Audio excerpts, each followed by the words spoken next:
Bohdan Yermokhin, a teenager illegally deported to Russia, has returned home. After the occupation of Mariupol by the Russian army, the invaders took him to Russia. The guy tried to return to his homeland several times, but he failed. On the eve of his coming-of-age birthday, Bohdan received a summons demanding to appear at the military registration and enlistment office in the Moscow region. The young man published a video message to the president of Ukraine, Volodymyr Zelensky. He asked for help to leave Russia. After widespread publicity, the Russian authorities had agreed to release Bohdan. On November the 19th, on his 18th birthday, he landed in Minsk. There he met his sister and came from Belarus to Ukraine. Russian officials said it was allegedly them who organized the family reunion. An advisor to the Mariupol mayor called these statements the peak of cynicism.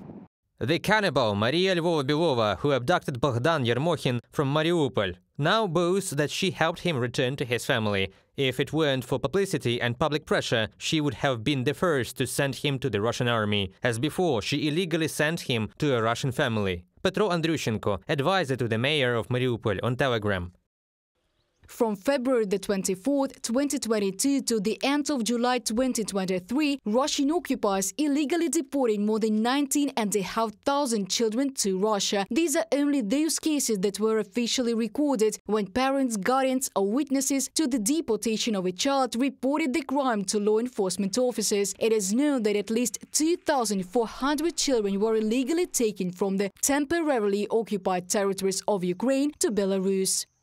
Russia's systematic effort to identify, collect, transport and re-educate Ukraine's children has been facilitated by Belarus. Russia's federal government and Belarus regime have been working together to coordinate and fund the movement of children from Russia-occupied Ukraine through Russia to Belarus. The United States will continue to pursue accountability for actors involved in abuses connected with Russia's war against Ukraine. From a study by the Humanitarian Research Lab at Yale School of Public Health on the Reuters website.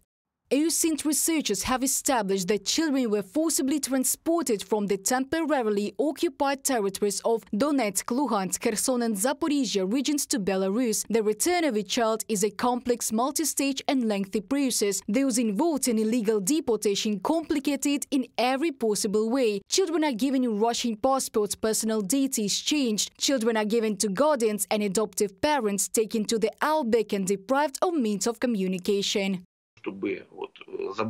To return a child, you first need to identify their location, and this is a difficult process, because how to identify a location if the Russians change a kid's personal data and don't say where they are? Here all possible methods are used. Surveys about where the children were taken, when they were taken, through what route. Calls begin, reaching out to people who help a little and who are in the Russian Federation, or to Ukrainians who are there.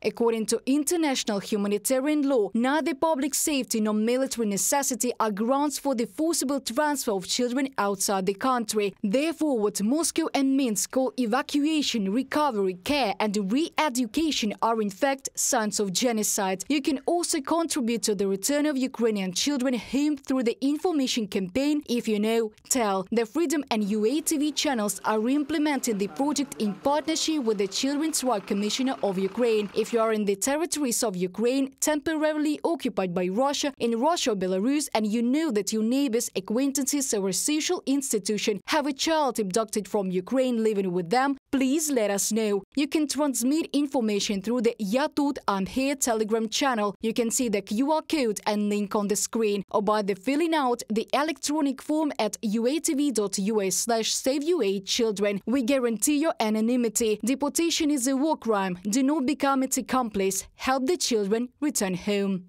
Reported by Diana Kolesnik, Valeria Nekipelova, UATV News.